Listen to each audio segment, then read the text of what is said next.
శంకరావం పేరుతో విశాఖపట్నంలో అధికార పార్టీ ఈరోజు భారీ బహిరంగ సభకు సన్నాహాలు చేస్తుంది. అందులో భాగంగానే ఉత్తరాంధ్ర జిల్లాలకు సంబంధించిన నేతలందరూ కూడా అందులో భాగస్వామ్యం చేస్తున్నారు. మనతో ప్రస్తుతం ఆ సభకు సంబంధించి మాట్లాడడానికి పాతపట్నం ఎమ్మెల్యే రెడ్డి శాంతి ఉన్నారు. చూస్తే ఎన్నికలు సమీపిస్తున్న ఈ తరుణంలో మూకుమ్మడిగా వైసీపీపై దాడికి సన్నద్ధం అవుతున్నారు. అటువంటి తరుణంలో ఈరోజు నిర్వహిస్తున్నటువంటి సభ ఏ విధంగా జరగబోతూ ఉంది, 5 ఏళ్ల పాటు సంక్షేమం అభివృద్ధి ధ్యేయంగా పనిచేసినటువంటి ప్రభుత్వాన్ని మళ్ళీ అధికారం రావాలంటే ఎటువంటి వ్యూహ రచన?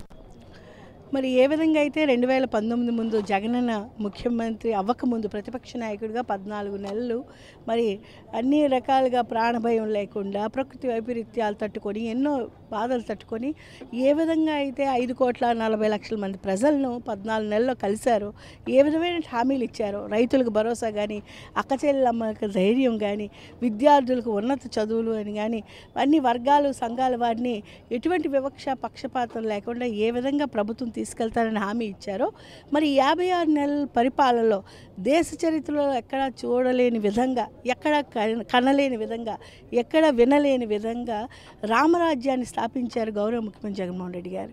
అంటే కులమత వర్గ విభేదాలు లేకుండా అందరికీ ఒకే రకమైనటువంటి ఏకపక్షంగా, ప్రజాపక్షంగా, ప్రజారంజకంగా పరిపాలన చేసి ఈరోజు భారతదేశంలో ఉండేటువంటి 28 రాష్ట్రాలు కానివ్వండి, 9 పైన ఉండేటువంటి కేంద్రపాలిత ప్రభుత్వాలు, 140 కోట్ల మంది నివసించే భారతదేశంలో ఈరోజు ఆంధ్రప్రదేశ్లో అన్ని సంక్షేమ పదాలకి నెంబర్ 1గా నిలిచిన ఆంధ్రప్రదేశ్, వైద్య విధానంలో నెంబర్ 1గా నిలిచిన ఆంధ్రప్రదేశ్ ముఖ్యమంత్రిపై ఎట్టి పరిస్థితులు 2024లో ఆయన ముఖ్యమంత్రి పదవి గద్దె దించాలని ప్రతిపక్షాలన్నీ కూడా మూకుమ్మడిగా వస్తున్నాయి. అందులో భాగంగా ఈరోజు సోయానా వాళ్ళ చెల్లి షర్మిలాను కూడాను పాశుపతాస్త్రంగా వినియోగించిన ఈ తరుణంలో 2024లో అధికారం వచ్చే అవకాశాలు కనిపిస్తున్నాయి. తప్పకుండా 170కి 175 స్థానాల్లో కంపల్సరిగా వైఎస్ఆర్సీపీ పార్టీ జగనన్న తాలూకా ఈ ప్రభంజనం విజయ పతాకం ఎగరవేస్తారని మీకు తెలియజేస్తుంది. ఎందుకంటే మరి ఆనాడు హామీలు ఇచ్చి ఈరోజు 56 నెలల పరిపాలనలో సంపూర్ణంగా పూర్తి చేసి నిజాయితీకి ట్రేడ్ మార్క్, మరి నీతికి ఇంప్రెషన్, మరి ఈరోజు ఒక అవినీతి పరిపాలన లేకుండా, రూపాయి లంచం లేకుండా పరిపాలన చేసిన ప్రభుత్వం జగనన్న ప్రభుత్వం. మరి ఈరోజు ఇవన్నీ తట్టుకోలేక, రాజకీయంగా తట్టుకోలేక, ఏ విధంగా ప్రజల దగ్గరికి ప్రజాక్షేత్రంలోకి వెళ్ళలేక వీళ్ళందరూ ఒకటైపోయి, మరి కాంగ్రెస్ పార్టీ అనుకోండి, అది ఎప్పుడూ మన ఆంధ్రప్రదేశ్ని పూర్తిగా చిన్నాభిన్నం చేసి మోసం చేసిన పార్టీ.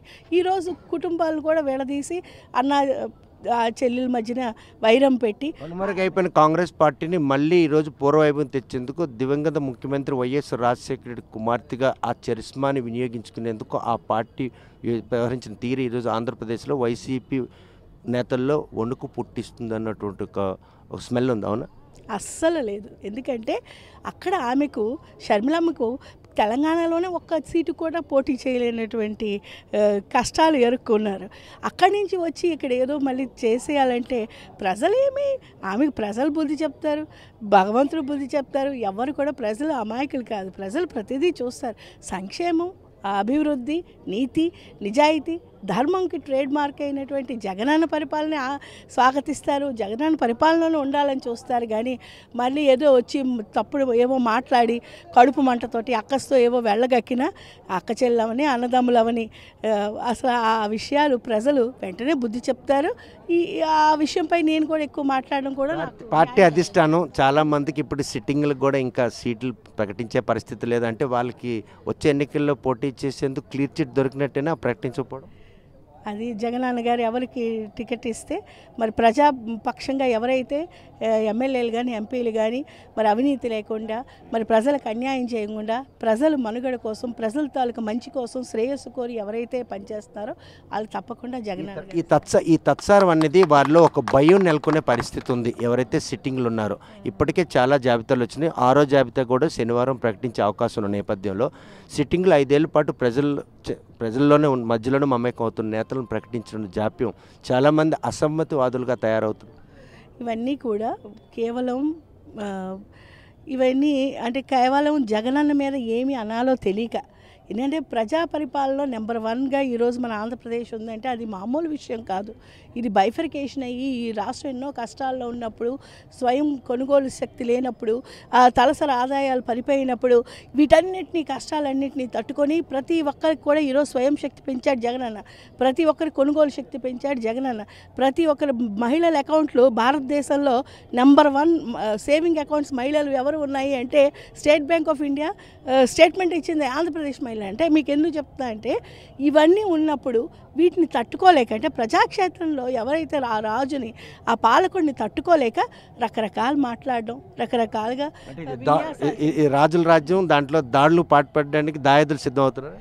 అంటే వాళ్ళు కేవలం ఇది ఆయనకి జగనన్నను తట్టుకోలేక, ఈ ప్రభుత్వం చేసిన మంచి పనులు తట్టుకోలేక, మళ్ళీ వీళ్ళు ఏ విధంగా వెళ్ళాలో తెలియక వెన్నుపోటు పడవాలని చూడడం, తప్పుడు మాట్లాడారు. దాయాదుల్లోనే ముందు వరుసలో టీడీపీ జనసేన పొత్తుల్లో భాగంగా 2024లో పోటీ చేయని సంసిద్ధులను వాళ్ళు డిసైడ్ అయినారు. ఈ నేపథ్యంలో అనూహ్య పరిణామాల నేపథ్యంలో ఈరోజు కాంగ్రెస్ పార్టీ తరఫున పీసీసీ ఇచ్చి రాష్ట్ర పగ్గాలు అప్పచెప్పారు. ఇవన్నీ కలిసి ముఖ్యమంత్రి విషయంలో ఏవైనా కూడా మైనస్ క్రియేట్ అయ్యే అవకాశాలు మీకేమైనా అనిపిస్తుంది? మైనస్ అస్సలు క్రియేట్ అవ్వదు. తిరిగి జగనన్న తాలూకు మంచితనాన్ని మరింత మనం నెమర వేసుకునేలా, మరింత గుర్తు చేసుకునే విధంగా వీళ్ళు ఆడిన మాటలు ఏది కూడా నిజం కాదని ప్రజలందరికీ తెలుసు.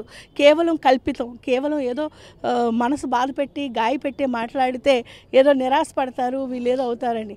కానీ పైన భగవంతుడు ఉన్నాడు, తప్పకుండా మైండ్ గేమే ఆడాలని చూస్తున్నారు. ఇది ఏ మాత్రం కూడా ప్రజారంజక పాలన పాలిస్తున్న జగనన్న, నీతివంతంగా ఉన్న జగనన్న, వైఎస్ఆర్సీపీ ప్రభుత్వం ప్రజాప్రభుత్వం ఎవ్వరం కూడా ఎటువంటి చిన్న ఒక సెల్ అంటే అణువు కూడా కదలదు. ఇది తప్పకుండా మళ్ళీ వైఎస్ఆర్సీపీ ప్రభంజనం, జగనన్న ప్రభంజనం వచ్చి తీరుతుంది.